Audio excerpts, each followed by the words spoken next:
Buenos días, bienvenidos amigos a vuestro programa Iglesia Navarra. Avanzamos el mes de junio, domingo 12 del tiempo ordinario. La gran pregunta que hoy el Señor nos lanza en el Evangelio: ¿quién decís que soy yo? Y la Iglesia se empeña en responder con la fidelidad de su día a día que Él es el Cristo, el Mesías, y a Él hay que seguir. Pero nos advierte que el seguimiento conlleva cruz. El que quiera seguirme, que se niegue a sí mismo, que cargue con su cruz y me siga. El Papa Francisco, en la primera homilía en la Capilla Sixtina con los cardenales electores, hizo una homilía preciosa: caminar, edificar, confesar, estos tres verbos. Y hablaba de confesar a Cristo pero crucificado. Sin cruz, decía el Papa Francisco, seremos papas, obispos, sacerdotes, religiosos, laicos, catequistas, lo que queráis, pero sin cruz no seremos los discípulos del Señor. Pues vamos a continuar avanzando en el camino de la historia, anunciando a Jesucristo. Rompemos hoy fronteras, más allá de nuestra diócesis de Pamplona y Tudela, para hablar de la diócesis una diócesis de Ecuador. Vamos a Ecuador, que el pasado mes de abril sufrió un terremoto terrible. Uno de los que allí estaban, sacerdote, hoy nos acompaña, Padre Roberto Rodríguez. Buenos días, Padre Roberto. Buenos días, Alfredo. Bueno, hay que decir que tú estuviste en Pamplona estudiando y trabajando pastoralmente en algunas parroquias. Y bueno, preséntate un poco, ¿dónde estás? ¿Qué haces? Estudiaste, creo, Derecho Canónico, ¿no? Estudié Derecho Canónico desde el 2011 al 2014, salí licenciado en Derecho Canónico, trabajo en la Arquidiócesis de Guayaquil. Guayaquil tiene 3 millones de habitantes, tiene alrededor de 250 parroquias. Yo trabajo al noroeste de Guayaquil, la parroquia San Lucas Evangelista, con 14.000 habitantes. De ahí trabajo también en el Tribunal Eclesiástico de Guayaquil, soy el defensor del vínculo y el promotor de justicia. Antes de venir por acá, me ascendieron a juez relator. Ya no voy a ser defensor del vínculo, sino también juez relator y promotor de justicia. El trabajo en mi parroquia es un trabajo muy grande, es una parroquia muy joven. Tenemos alrededor de 14.000 habitantes, como te decía. Hay muchos niños en la catequesis, tenemos 1.500 niños en la catequesis. Todos los sábados hay bautizos, alrededor de 10 a 15 bautizos semanales, y cada semana también hay una boda o matrimonio eclesiástico. Aparte de eso, también doy clases en el Seminario Mayor Francisco Javier de Garaycoa de Guayaquil a los seminaristas de teología. Estoy en una escuela de teología, también doy Derecho Canónico y todas esas actividades que tiene que haber ahí. Bueno, estás bien ocupado de cargos, sí, de cargos, párroco, en la curia, en el seminario. Pero yo quería que dieses un testimonio vivo del terremoto. ¿Qué día fue el terremoto? El 16 de abril, un sábado 16 de abril. Cuéntanos un poco cómo lo viviste, dónde estabas. Bueno, como te decía, en mi parroquia hay muchos niños, ¿no? Entonces nosotros tenemos catequesis los viernes, los sábados y los domingos. Y justamente el día sábado hay una catequesis, una misa para los niños a las 6 de la tarde, y la termino 6:45 porque a las 7 de la noche tengo los bautizos. Se fueron los niños, iglesia llena de niños, imagínate, ¿no? 500 niños más sus padres, unas 800 personas en la iglesia. Terminó la Santa Misa, voy siempre a la sacristía, me cambio y me voy siempre a la puerta de la iglesia porque me gusta la puntualidad. Y los recibo a todos los que se van a bautizar. ¿Cuántos tenías? 15 bautizos 15 tenía. bautizos. Entonces los esperé en la puerta y habían llegado 3. Eran 6:56 de la noche. Y faltaban el resto. Faltaban el resto. Estarías, ¿no? ya, vamos, nervioso. Yo siempre nervioso y siempre diciéndole a los que habían llegado. Yo les mostraba el reloj. Mire, 6:56, 6:57. Miramos a los lados y digo, ¿usted cree que se van a aparecer los otros 12? Nunca. La impuntualidad para las cosas de Dios. Cuando una de las madrinas me dice, padre, ¿me puede confesar? ¿no? Entonces no me metí en el confesionario, como estaba en la puerta, nos fuimos un poquito más afuera para confesarla. ¿no? ¿Saliste a la calle? Salimos a la calle para confesarla y en un momento ya se sintió el temblor. Siempre hemos vivido, yo especialmente he vivido temblores. Era muy chiquito cuando hubo un terremoto en 1981. Entonces yo sentí, dije, es un simple temblor, pero ya comenzó más fuerte y duró por lo menos de 40 segundos a 1 minuto, ¿no? Dentro de mi iglesia, el tumbado de un parte lateral se vino abajo, se cayó y gracias a Dios que eran solamente los 3 grupos de familias de bautizos salieron, como estaban en la puerta, salieron. ¿no? Si se hubieran quedado dentro, ¿corrían peligro? Corrían peligro porque justamente por el lugar donde queda el bautisterio fue el lugar donde cayeron las planchas, podríamos decir, del tumbado, ¿no? Entonces era peligroso. No es una plancha que te puede hacer daño, pero por la altura claro, te puede golpear, ¿no? Y una imagen entre el corazón de Jesús se nos cayó. Del tanto movimiento, fue un movimiento así, se cayó. En muchos lugares de Guayaquil se fue la luz, ¿no? Entonces nosotros pensábamos que el epicentro era Guayaquil, se fue el internet, tú no sabes dónde suceden las cosas porque nadie te contesta, tu familia no te contesta, los amigos no te contestan.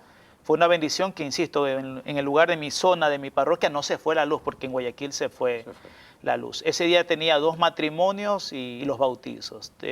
Al lado de la iglesia hay una especie del parque, se hicieron los bautizos y los matrimonios se lo iba a suspender, pero ellos dijeron, no, vamos a hacerlos, pero porque no vieron la magnitud, no se veía la magnitud. Ya en la noche, cuando ya tú subes a ver las noticias, ya se ve, te das cuenta que el epicentro fue en Manabí. Yo soy en la costa del Ecuador, Guayas entonces quedaba Manabí y Esmeralda, cuando vimos que el epicentro fue en Manabí. Entonces ahí nos dimos cuenta ya de ciudades devastadas.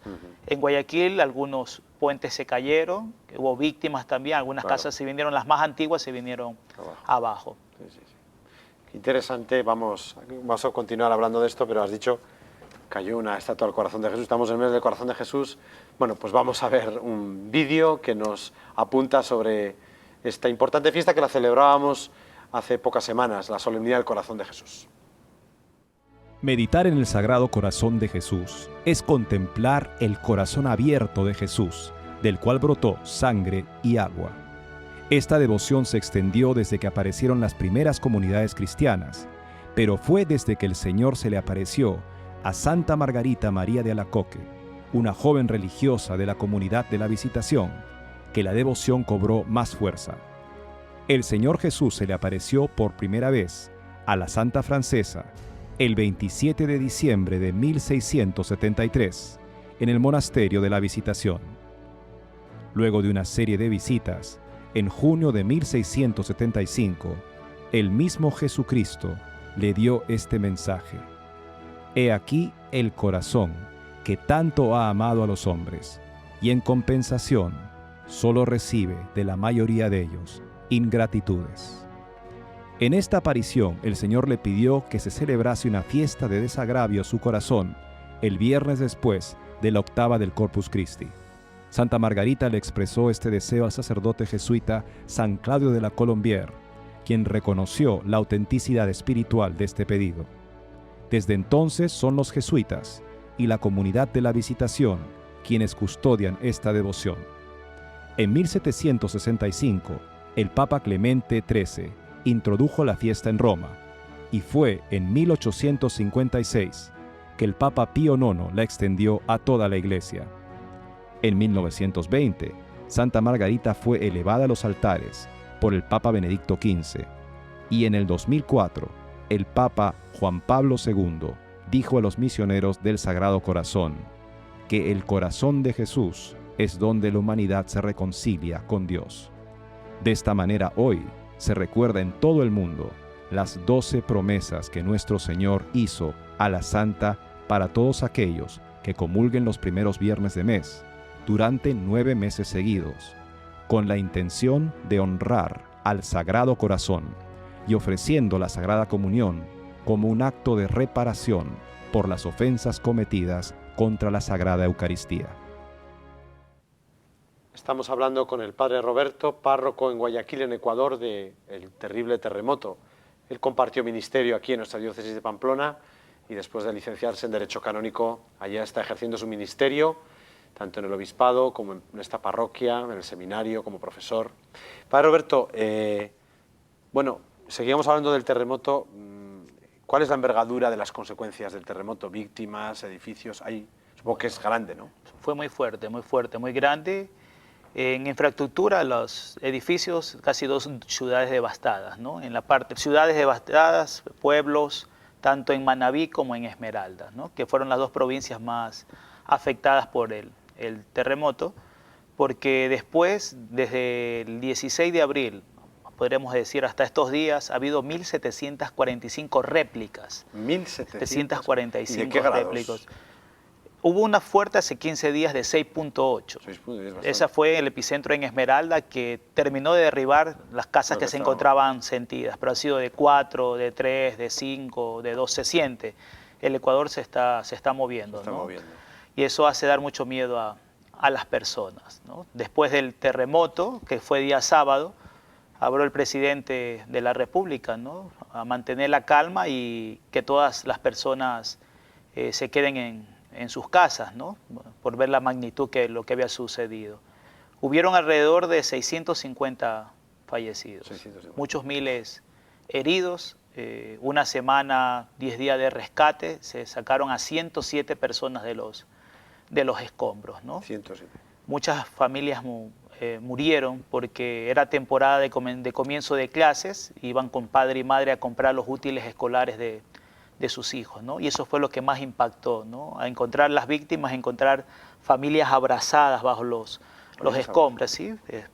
Los esposos, padre y madre abrazados y los hijos en medio, ¿no? Es impresionante. Es impresionante y eso ha tocado al pueblo ecuatoriano bastante, ¿no? Que decían más que buscar psicólogos, han buscado ayuda espiritual, porque el problema se veía que no les cayó aquí, sino en su corazón, ¿no? Valoraron más la familia, ¿no? Hubo mucho perdón entre esposos, entre hijos que le pedían perdón a sus padres. Tú ves más unidad, ¿no? Después de esta catástrofe muy difícil que ha pasado el país, ¿no? Es curioso, ¿no? Cuando se ve la muerte tan cercana, así es, ¿no? Pues heridas, divisiones, enfrentamientos se perdonan. Y Eso te iba a preguntar un poco, aunque ya lo estás diciendo, sí, ¿no? ¿Cómo se ha vivido en tu comunidad cristiana espiritualmente todo esto?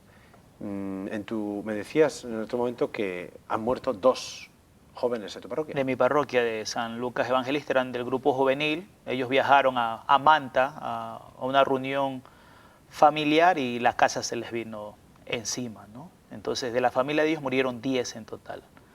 10. La mamá de los 2 jóvenes vivió, el papá no fue a esa reunión y fue la señora que es la que va. Siempre ellos iban a la Santa Misa y fue algo muy doloroso para nuestra parroquia. Mucha gente de Guayaquil murió porque se encontraba en esa zona, ¿no? Y nos han pedido a nosotros celebrar las misas, ¿no? De estas personas. Incluso hemos ido a visitar los lugares para darles ayuda espiritual a las personas.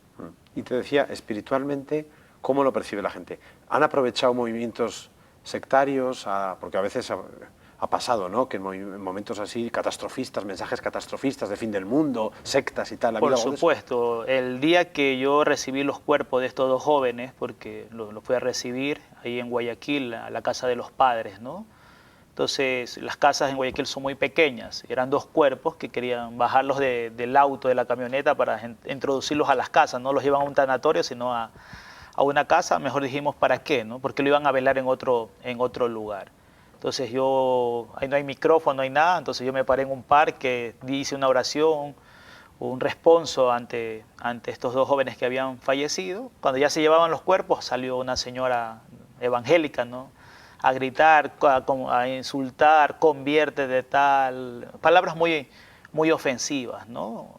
Te encuentras con otros que te dicen, se lo merecieron, te van a decir eso, sí, ¿no? Ellos se merecían eso, ¿no? Porque no están en el camino correcto. Entonces, palabras así muy dolorosas, cuando eso uno no quiere escuchar, sino es acompañar a estas familias, que es lo que más necesitan, ¿no?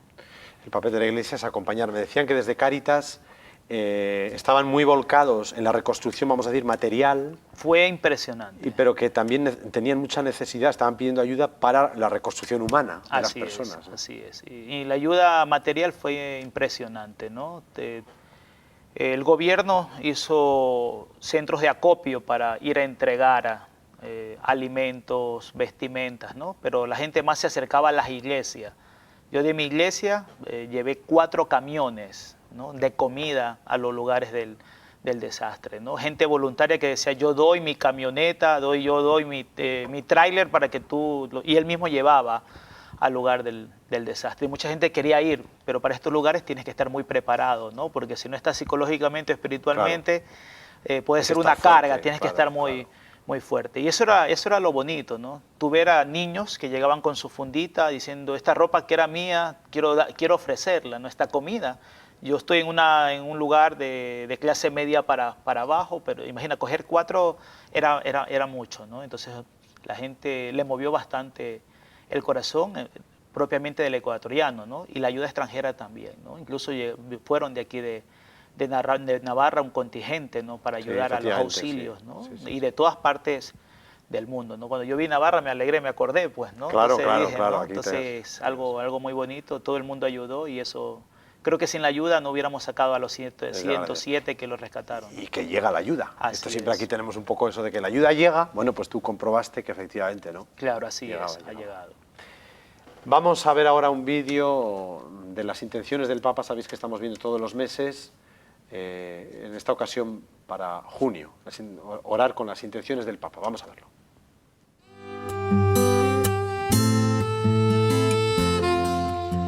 En las ciudades es frecuente el abandono de ancianos y enfermos.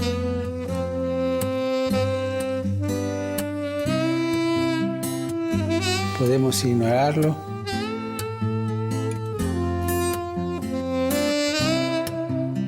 Nuestras ciudades deberían caracterizarse sobre todo por la solidaridad, que no consiste únicamente en dar al necesitado, sino en ser responsables los unos de los otros y generar una cultura del encuentro.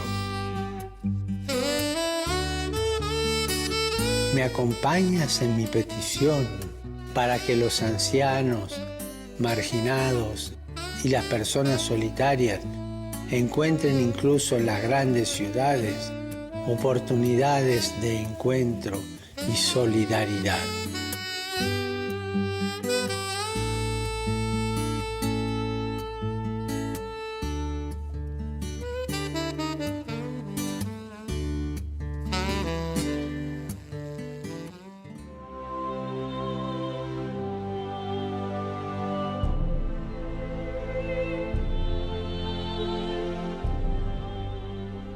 Pues cada mes nos unimos a estas intenciones de oración del Papa Francisco.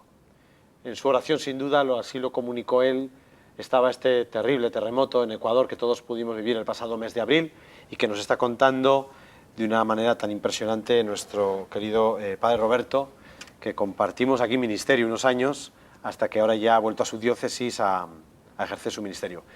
Bueno, hablando ahora un poco de la diócesis, me contabas que son 3 millones de habitantes. Y en datos un poco, ¿cómo estáis? ¿De sacerdotes, vocaciones, bueno, somos parroquias? Alrededor de unos 500, 600 sacerdotes, incluidos diocesanos y religiosos. Hay alrededor de 250 parroquias, más o menos 15.000 por cada parroquia. El seminario tiene alrededor de 80-85 seminaristas. Se ordenan cada año entre 5 sacerdotes y 4 diáconos o 6 diáconos. Se trabaja mucho en la vocación allá, ¿no? Todo parroquia, hay un grupo encargado para las vocaciones, ¿no? Muy grande. ¿Cuántos entran al año, más o menos? Entran alrededor de unos 20, 25 jóvenes, ¿no? 20. Cuando yo ingresé, ingresamos 24. 24. Sí. Yo de los años que más éramos 7. Pero bueno, ahora la media aquí anda en torno a los 3... Entre 3 y 5 seminaristas más o menos suelen entrar, ¿no? Bueno, llevamos unos años en que no ha habido entradas al seminario, pero vamos, las entradas de común. Y allá en Ecuador, ¿cómo planteáis un poco la pastoral de evangelización? Estamos ante un pontificado, el del Papa Francisco, que nos ha llamado con la Evangelii Gaudium a evangelizar, a llevar en el Evangelio, con el Evangelio de la misericordia, a ir a las periferias. ¿Cómo planteáis la evangelización? Como yo te decía, en mi parroquia somos 14.000 habitantes. Perdón, ¿no? ¿eres párroco y estás solo? Sí, estoy solo, ¿no? Entonces, tú sabes, todos no son católicos. En Ecuador el 80% son católicos, ¿no? Entonces, van a misa. Yo tengo 3 misas el día domingo. Alrededor van 1.200 personas a cada misa. Entonces, tú vas sacando que van por lo menos el 10% de todos estos habitantes. No van todos a la iglesia. Entonces, nuestra parroquia la dividimos por sectores. Entonces, en cada sector, cada mes se va celebrando una misa, no en la iglesia, sino en el sector. Llegamos a ellos, los buscamos, vamos con los grupos de la parroquia puerta a puerta, ¿no? Para ver cuáles son sus necesitados, vemos qué sacramentos no han recibido y se los invita a la parroquia. Por eso te das cuenta, como te decía al principio, ¿no? Tenemos 1.500 niños, es por eso. Conocen a la parroquia y eso es lo que nosotros buscamos, porque a veces las personas no van a la iglesia, sino nosotros buscar a las personas que Muy no del van. Papa Francisco, ¿no? Así El dar es. el paso, el ir. Dar el paso, ir nosotros, ¿no? Ante ellos y buscarlos a ellos y abrirles siempre la puerta de la iglesia, ¿no? Porque algunos no tienen los sacramentos, algunos no son muy cultos, no, la iglesia es para todos, entonces nosotros buscamos. Estas son las diferentes actividades que hacemos durante todo el año. Todos los grupos de la parroquia ayudan en esta actividad. No, supongo que aunar esa pastoral tú como párroco con todas esas actividades no será fácil. No, pero para esto está buenos el laico. colaboradores, Eso, los laicos es muy importante coordinarse. también, coordinar siempre, entonces hay buenos ministros de la comunión, buenos ministros de la palabra que nos ayudan en todas estas actividades. El mundo de las otras religiones, protestantes, porque aquí, bueno, no lo percibimos todavía con mucha fuerza, más el laicismo, pero tenéis Sí. otras comunidades cristianas no católicas, o por supuesto sectas, has dicho que sí, que hay. Secta es lo que más hay. Es lo que allá, más hay. Sí, sí. Los anglicanos como que llegaron, ¿no? Pero sí hay un grupo muy minoritario de anglicanos, pero lo que más hay siempre en Sudamérica son te vas a chocar con las sectas, ¿no? Que son católicos que se han resentido de la iglesia y se han cambiado estas sectas. Pero de ahí, de otras religiones no encontramos casi en el Ecuador. La pastoral familiar que el domingo pasado comentábamos con la exhortación Amoris Laetitia, tú que estás en el tribunal, ¿cómo está la vivencia del matrimonio en Ecuador? Porque supongo que a ti te toca todo el tema de las nulidades. Claro. Hay mucha confusión por lo que ha dicho el Papa Francisco de las personas, ¿no? Hay mucha gente que se acerca. El Papa ha dicho que ya podemos tener nulidad de matrimonio, ¿no? Ellos no ven una causal, ellos ven un fracaso matrimonial. Y yo siempre lo que les he dicho, lo que Dios ha unido, no lo separe el hombre, Claro, ¿no? Eso no tiene eso es nada sagrado. que ver, eso es sagrado. Hay que comenzar desde ahí, de esa primicia. Entonces ellos vienen, es que yo me peleé con mi esposo, ellos creen que por eso ya puede ser nulo. Puede ser nulo el matrimonio. Claro, eso es un fracaso matrimonial muy diferente a buscarle una causal de matrimonio. Se han acercado muchas personas más, con lo que desde el año pasado lo dijo el Papa, 2015, noviembre, no tienes idea, unas 60, 70, 80 vienen a pedir nulidades, pero insisto, la mitad son fracasos matrimoniales. Se trabaja mucho con la familia, sí. ¿No? Hay muchos grupos que trabajan con la familia, los que están casados por la iglesia, los que están civil. Allá hay mucha gente que vive unida, se le llama, ¿no? Que vive unida sin sacramento ni por lo civil. Sí.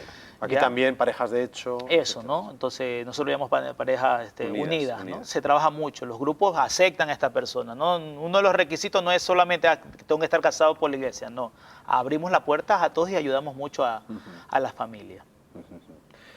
Y por último, o sea, recordando un poco la pastoral juvenil, como tenéis grupos. Yo tengo 3 grupos juveniles en mi parroquia. ¿Hay misas de jóvenes? Sí, siempre para ellos, misa de niños también. Misa de niños y familias y especialmente para los adultos, ¿no? Sí, porque para que les guste verdaderamente, de la Eucaristía hay que estar enamorado, ¿no? Si tú vas obligado, tienes que hacerle, yo siempre le digo, saborea las cosas de Dios, ¿no? A Dios hay que tocarlo, ¿no? Dios quiere inscribir las cosas en tu corazón, en tu vida, ¿no? Lo hemos dicho en el Evangelio de ayer, ¿no? Sí.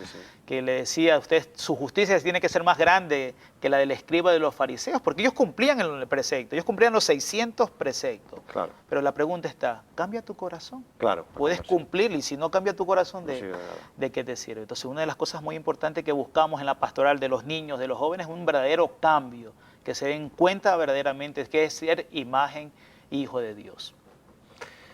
Padre Roberto, muchísimas gracias. Rezamos mucho por tu comunidad cristiana, por tu diócesis, por todo tu país, para que, bueno, se pueda reconstruir todo lo que el terremoto ha dejado. Estamos muy unidos. Los cristianos sabemos que formamos un solo cuerpo y todos los domingos en el altar estamos en la única Eucaristía, ¿no? En la que el Señor se hace presente. Muchísimas gracias por estar aquí en esta mañana y muchísimo ánimo. Muchas gracias por tu invitación. Bueno, gracias. Nada más, amigos, en medio del mes de junio seguimos caminando con la Iglesia, arropados, Iglesia universal, todos, formando un solo cuerpo, presididos por un solo pastor, el Señor Jesucristo. A Él y por Él la gloria. Hasta la semana que viene, si Dios quiere.